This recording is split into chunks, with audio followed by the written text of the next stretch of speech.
Okay, so sell that, sell that. Yes. Okay. Now, where is this part of the Dusty Road set and things like that? That basically is purely so that when you do the dusty kind of stuff in the cars and whatnot, you can actually increase Fog's well-being, as it were. So shortbread biscuits. These you can use where it says of interest to luxurious posh and prim types. That's where you can kind of like bribe people along the way to give you more information.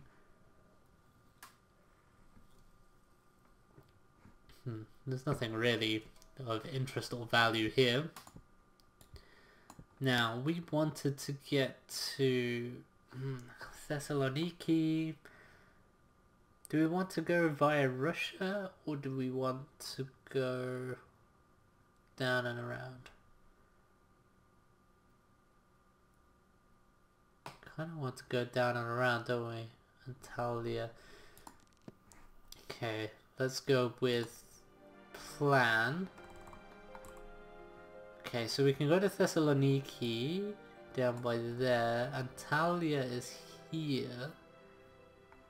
So very, very close, but I kind of want to avoid that area if I can. I wonder if I'd be able to go from Thessaloniki to Novorossiysk. That might be quite good, I think. We'll definitely go down to Thessaloniki though, I think. So that one departs in 3 days. Okay, so we'll stay at the hotel. Maybe get up some antics here. Monsieur Fogg informed me that Bucharest was known rather widely as Little Paris. He was most certainly trying to make me feel at home, though my Frenchman's pride bristled a little at the comparison. I took an evening stroll from the hotel through the main boulevard of Bucharest. Podul Mogosai... butchered that one. It was paved in small cobblestones rather than macadam or asphalt. It was lined with gas lamps in the latest German style. Gentlemen and ladies paraded their stylish sprung carriages up and down the avenue. It was undeniably charming, but no Champs-Élysées, no matter what Monsieur Fogg might think. At the furthest point of my walk I passed a lamp, cunningly fashioned in the shape of a lily. That was the output of the Artificers' Guild here at Bucharest. I left it well alone. Artificers are a tricky breed, especially here, sandwiched between the Austro-Hungarians and the Ottomans.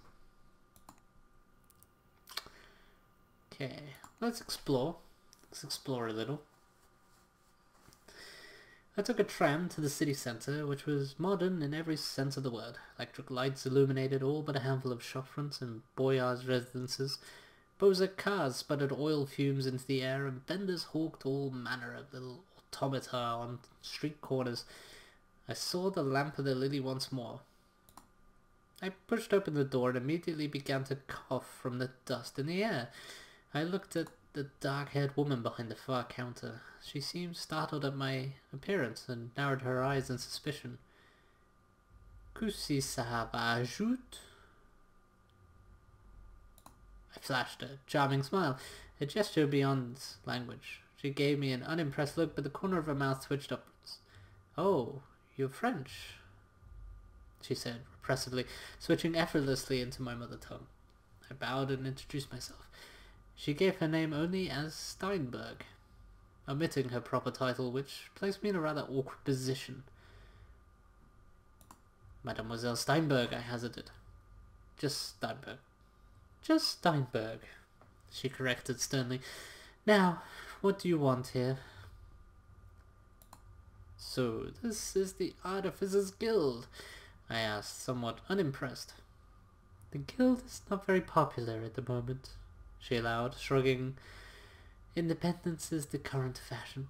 The guild is too Ottoman for our new prince, also." Steinberg gave me a look of frank challenge. "The guild openly hires Jews." "A Jew can also be a Romanian citizen," I replied. "Not anymore. Only Christians can be citizens now." She looked away. The prince pretends he doesn't know who keeps his trams running and his gas lamps lit. I browsed the guild wares for a good half hour, but found little of value or interest beyond a single dusty medallion. I asked Steinberg about it, and she stared at me blankly. You don't recognize an... Oh, hang on. You don't recognize an artificer's medallion? Where have you been living? London, I replied, though only for mere days before my master undertook his journey of ours. I explained our trip, or what I knew of it. So, you are travelling, she replied. I envy you for that. We are going around the world, I replied, as fast as possible too. That is the only good thing. She nodded, then pointed to something at the back of a dusty shelf. There, that bag. Take it. What does it contain? I asked. On the side of the bag was inked a skull and crossed bones. It is a preparation of paraffin and crystalline oxygen, she replied. Will you be travelling by Rosier balloon? What is a Rosier balloon? I asked. She shook her head with some amusement. A kind of hot air balloon invented by Rosier. She pointed at the bag. Throw this into the burner if you do. You'll find the extra elevation will lead to considerable extra speed. I took both the bag and the medallion. The artificer smiled a strange dark smile. Then I took my leave of Steinberg and wished her well with sincerity. A most extraordinary person. I walked back to Monsieur Fogg.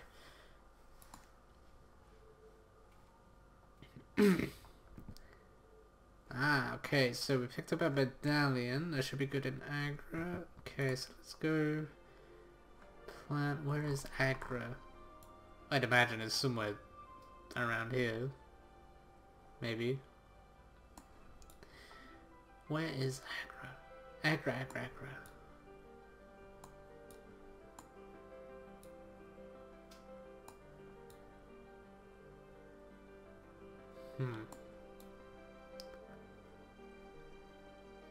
Well, can't find Agra, so we'll just have to wait until the pass in 2 days. So we're gonna speed past in the hotel. We've got enough funds to stay in the hotel, so that's good. As night fell, what should we do? Well, we don't need funds. Let's go Monty Fogg. Let's strengthen his relationships. Okay. Oh, probably should have hit the part. Oh no, it was 2 days, so that's good. Before retiring, let's get him back up to 100 there. I afforded my master every service, providing him with clip stashes. Excellent. Okay, so let's go Thessaloniki, go. Okay. From Bucharest we hired a phaeton to take us through the mountains and into Greece. Florin, the driver, announced abruptly, sticking out his hand. I shook it, though it was covered in oil and engine grease. Get in, he said, jerking his thumb at the carriage. We did so, and he began the process of igniting the boiler inside the horse. Is there any way to go faster? I asked. You can't flog a mechanical horse, he answered solemnly, as though giving me a piece of hard-earned wisdom. You could stroke it harder. Don't tell me my job, Florin retorted. Then he released the handbrake and we began to crawl away up the road. Oh god, oh there we go. So my character's organised, but my relations with Fogg had deteriorated. Probably because I told the driver of the horse to stroke it harder. Not the best thing to do. Well, let's wait, shall we? Experimental hovercraft to launch from Yokohama soon? Okay.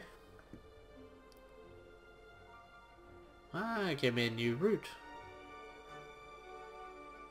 Wow, imagine doing that by hovercraft. That would be insane.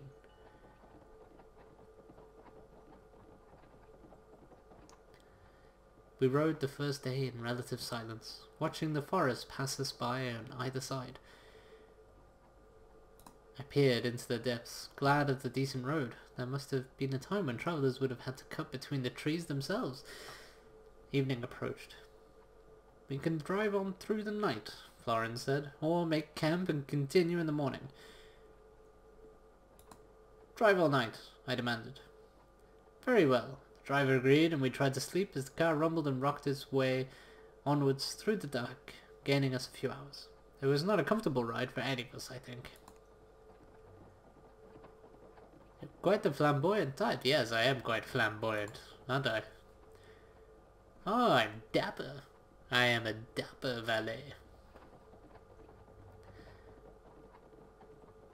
Excellent, now we arrive in Thessaloniki.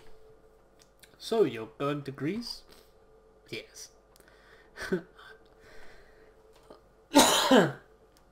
So, you're going to Greece? Our driver asked when I woke up to find ourselves still moving along. And then, who knows? Like travelling then, do you? Yes. I know a man in Athens, Florin grumbled. He runs boats. The contempt in his voice was all too clear. Boats to where? Cairo, I think, Florin smiled. I don't do boats. How might we find him? At the docks, he replied with pleasingly little sarcasm. His name is Sophos. I'll put in a word for you when I talk to him tonight. We'd appreciate that, I replied. Florin giggled. I do not think he was quite sound in the head, but if he had a good route onwards, then perhaps that did not matter. A few hours later, we crested the last rise, and the glittering Aegean Sea was on the horizon. We had crossed the breadth of Europe, but there was a whole world left to travel. Excellent, so we've got a route now from Athens to Alexandria and Cairo. That's awesome. So I guess that's where we're gonna go. There. Let's just plan a little minute there. So if we go Thessaloniki, if we go to Athens, connect Cairo to Suez, we could go around that way. See, this is the fun part. Like, I originally planned to go along the north, but now we're going down south. So, let's pass the night, and then we can go in the market in the morning. The people of this city are crazy. They go out in the evenings to tear down what remains of the city wall. I have never seen such a thing. Granted, it's not as though the walls keep anything out. They encircle barely half the city and are easily scalable due to the quantity of rubble piled up this side and that. I stopped a young woman and asked what they were doing, but she only laughed in my face. You may not know our city now, she replied, not in the least bit answering my question. But soon we will encompass the entirety of northern Greece. I remarked that it seemed unlikely, but she did not stay to listen to my point, preferring to raise the sledgehammer she had brought along for the occasion. She set about the ancient walls once more, and I scurried away lest I lose my hat from a piece of flying stone. At 7 AM. Okay, so we're going to wait a little bit longer, and then we can sell some stuff at the market. Come on. Clock over. Do it. I must sell all my wares. Okay, market. Here we go. So we got the stopwatch. Yeah, 240. That'll do. The evening jacket. Oh, sell for 520. Yeah. Okay, so let's put that in there. That in there. That can stay there. Awesome. Ottoman Railways tone. Oh, that's going to be really awesome for us, so we'll keep that. And we don't need that. Because now we get the trains around Turkey, which is awesome, because that's going to be roughly where we're going to end up. I have a feeling. Yeah, we can get down to Aswan. Awesome. Okay, so where are we going to go? Depart. Yeah, let's go that way, Meteora Valley. We can go there. Carriages ran inland, away from the shore towards the mountains of the Meteora Valley. Rumour had it the inhabitants of those rocks were quite remarkable, an assortment of different religions like stalls and other world's fare. It seemed most intriguing, so we flagged down a car and jumped aboard. Let's boost up fog.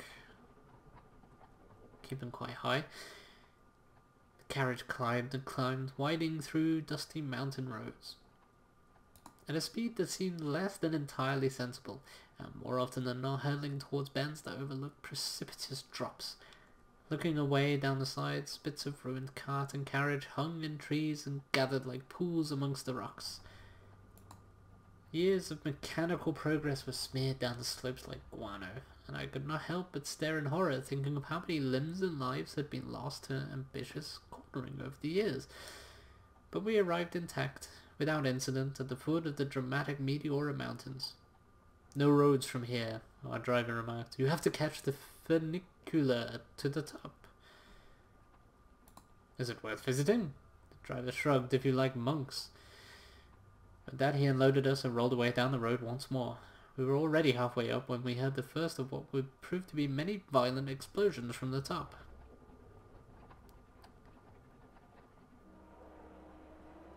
Excellent, sir, and the option is to explore? That's perfectly fine. Atop the high stone pinnacles of the dramatic Meteora Valley, we encountered a most curious religious group. At times it seems to me that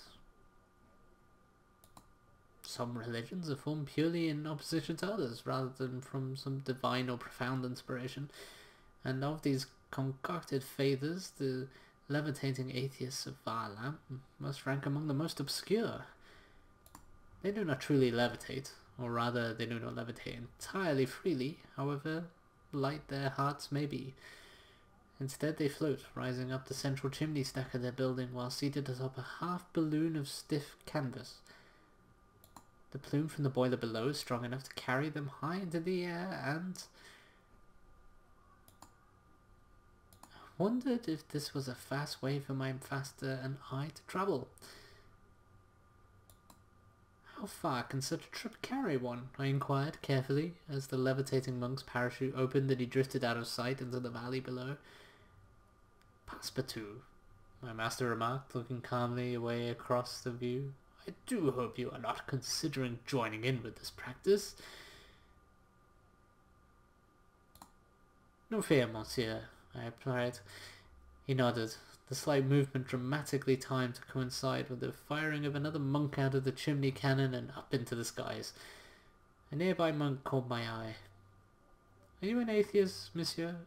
Do you wish to see the world as it is, and yourself in relation to it, a mere moving speck?" "I am no atheist, but it seems a remarkable experience."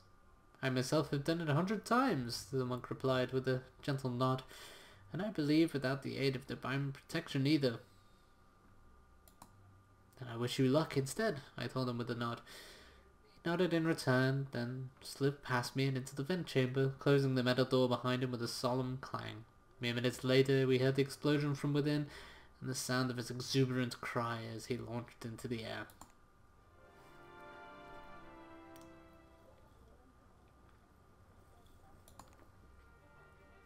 Let's go straight on to Athens.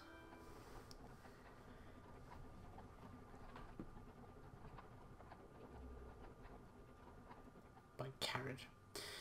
Carriages ran along the winding mountain roads from Meteora. We clambered aboard one and jostled and rattled our way along the coastal road. Far below, boats plied the Aegean waters. Far better way to travel, no doubt. Let's go with fog again.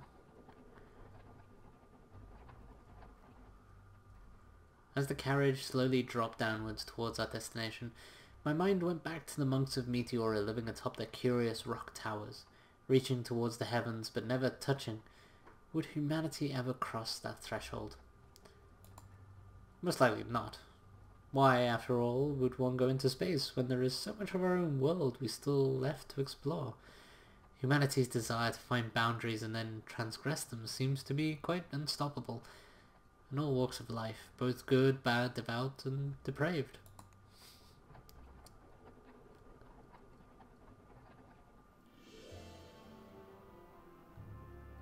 Let's stay at the hotel. Let's pass the night in Athens. My master was not, as a rule, particularly interested in the fabulous locales and exotic cities we journeyed through. Athens was the exception that proved the rule. His sudden interest was not limited to the city. He fixed me with a look. "Do you speak Greek?" I had spent a glorious summer with a Greek contortionist who could do the most elegant arabesque pinché. Mais oui, monsieur. I smiled sharply, repeating a few of the phrases taught to me by my paramour. Monsieur Flog blushed vermilion. That, Passepartout, he cleared his throat, is a very specialized vocabulary. Despite my master's grasp of ancient Greek, the demotic variant, more commonly spoken on the streets, eluded him. We were reduced to wandering at random until by chance we stumbled on sight of the Acropolis. I watched Monsieur Fogg as he looked upon the Parthenon's magnificent columns. Though his lips did not so much as twitch, he looked, for a brief moment, joyous. No, surely not. It must have been a trick of the light etching such an expression on my master's indifferent countenance. Excellent. Well, there we go. Depart. Where can we go? Oh, we can go over to Cairo. We'll do that. Go. Yeah, we're on boats now. The Sophos Company Ferry. We found our way to Sophos Ferry Terminal in good time and waved a greeting to the owner who was visiting to inspect his fleet. Passepartout, he cried cheerfully. You will join with me and drink some Retsina. Monsieur Flog lifted an eyebrow but said nothing. I would, I replied, but I cannot. We must continue our journey. Sophos nodded. Of course. I will not delay you. We clambered aboard Sophos' ferry, finding some space between barrels of olives and large packing crates that smelled of fish. Soon the rope slipped from its ring, and we were away. Let's have a wait. Danish victory in cycle race up tower. Oh, that was the cycle race I was in. Awesome.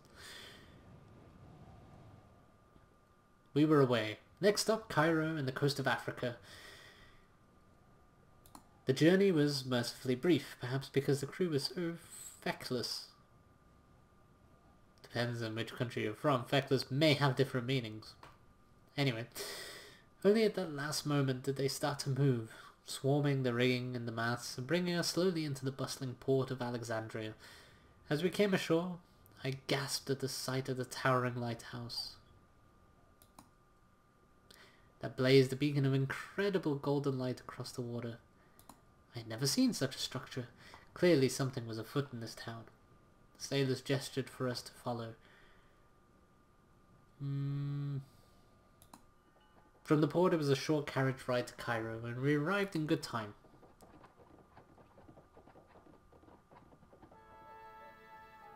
And that is where I'm going to stop. We're going to stop here in Cairo. Thank you guys very much for watching. I hope you have enjoyed it, and I hope you will join me as we continue our adventure around the world.